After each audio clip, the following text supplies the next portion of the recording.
Welcome to another version or another edition of The Link this week. And we continue to give you information you can use, in your business. And tonight we're discussing customer experience. There's this element called know your customer. The banks have hijacked it, but it's not about the banks.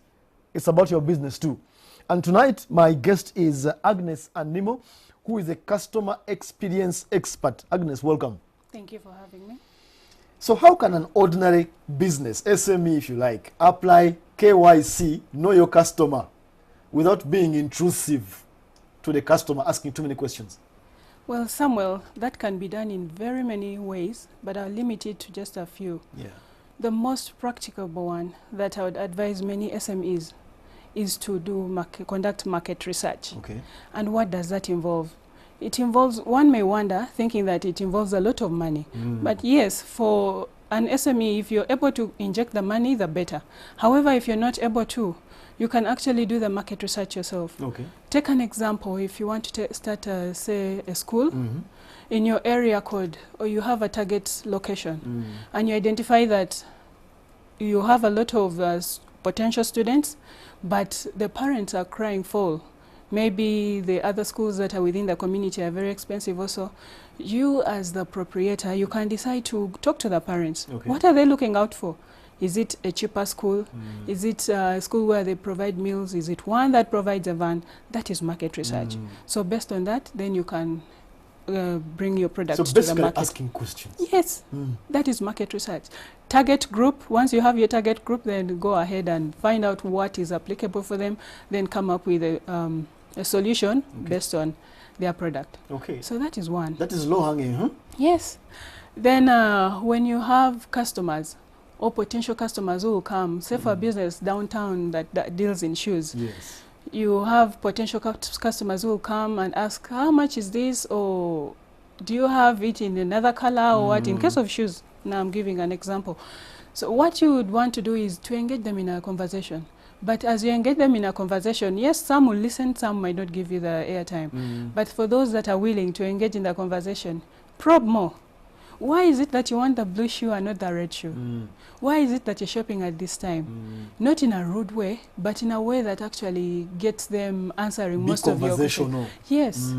When you get there, you'll know the information you want. And when you ask them why, after that you can engage them in the how. How can we make our services better? Okay. How can I ensure that you'll come back next time? Out of all the shops, you'll identify mine and come and transact or buy from me. So by asking the why questions, you're able to know what the customer wants to accomplish with your product that you put out in the market. For instance, they come to buy shoes and they don't find platforms in your store, and then they say, I was looking, what are you looking for? Platforms. Why platforms? And then they, even if they go away, you have picked something, correct? Yes, and then you can only not stop at that, but you can ask them, yes, you want platforms. Is it for a particular occasion, or you still have the need next week or next month? Then you know how to stock. So you're knowing your customer. Very good. Yes. Okay, why should a business that's not a bank, and we're going back to KYC, care too much about knowing these things? So we know the why, the motivation. Yes. Now, as a business, you need to know your customer, because the customer is the reason as to why you exist. Definitely. You need their income, they need your business. It's a two-way thing. But as Mahatma Gandhi said it, the customer is the most important person in our premises. So how do we ensure that we know them and actually give them value for money? You need to take the time. Take the time to know them, to ask them questions. And what does that do? As a business owner, your ultimate goal is that you create customer retention. You want that customer to continue coming today, tomorrow, next week, refer their friends, refer their colleagues. Yes, by so doing, you're growing. So you need to know your customer, drive it in that angle. By so doing, your bottom line as a vendor is, yes, as I said. So supposing I do advertising here, Agnes, I do advertising, isn't that enough? Should I be again knowing the customer? Yes. After all, they know me.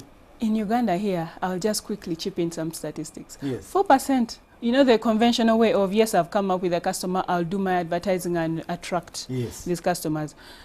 Research has shown us that we only achieve 4% in profit. compared to a company that will embark on its customer, drive customer experience, drive as in the whole strategy. How do I listen to the customer? How do I come into the market?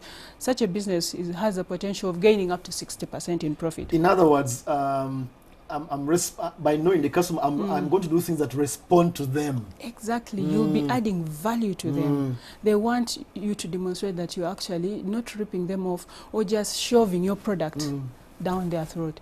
As a customer, they want to see that your product is adding value to them. You care about them. Yes, adding value. Okay. And how are you making their life better? Through your product. And from what you have explained, it seems like knowing your customer may not be as expensive as people think. Not really. I don't even need to hire somebody else as such. I can do it myself, even if I'm a sole proprietorship. Yes. Okay. It's a perception, but with the right strategies in place. Okay. You'll need a few guidance here and there, and you'll be good to go. Still on the customer, Agnes, today's customer profile is changing rapidly.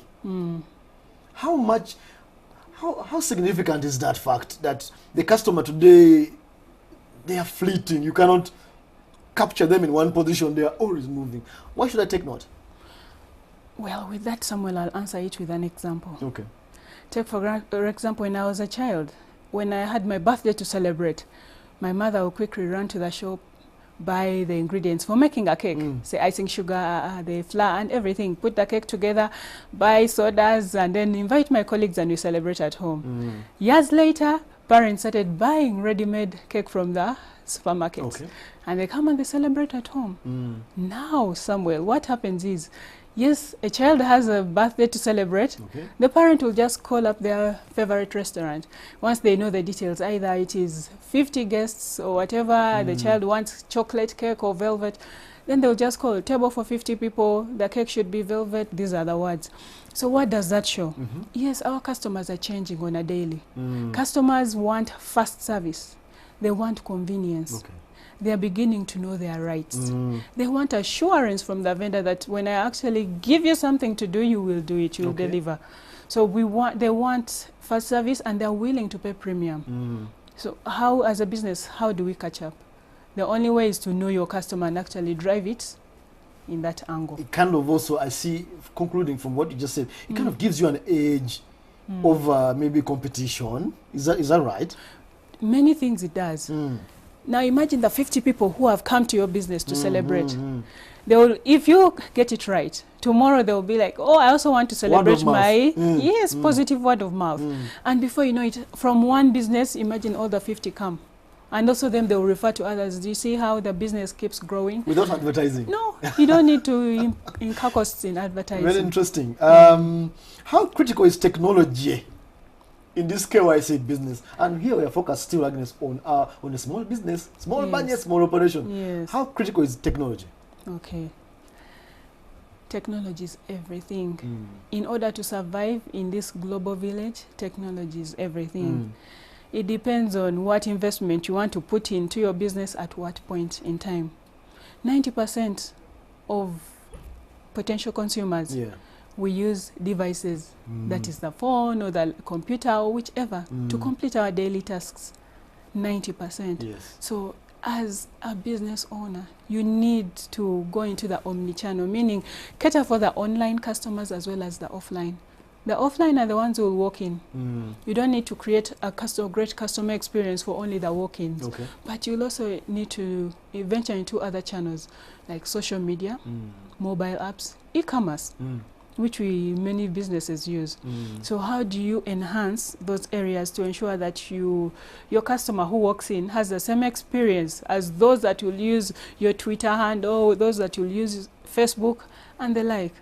So technology is everything. Earlier on as we were chatting, you gave me some numbers on online as a justification. I think viewers need to hear those numbers on technology. Yes. So it has also been proven that for now the technology savvy community, which we are in right now, absolutely. When you consider the online, remember I told you 90% of consumers use devices.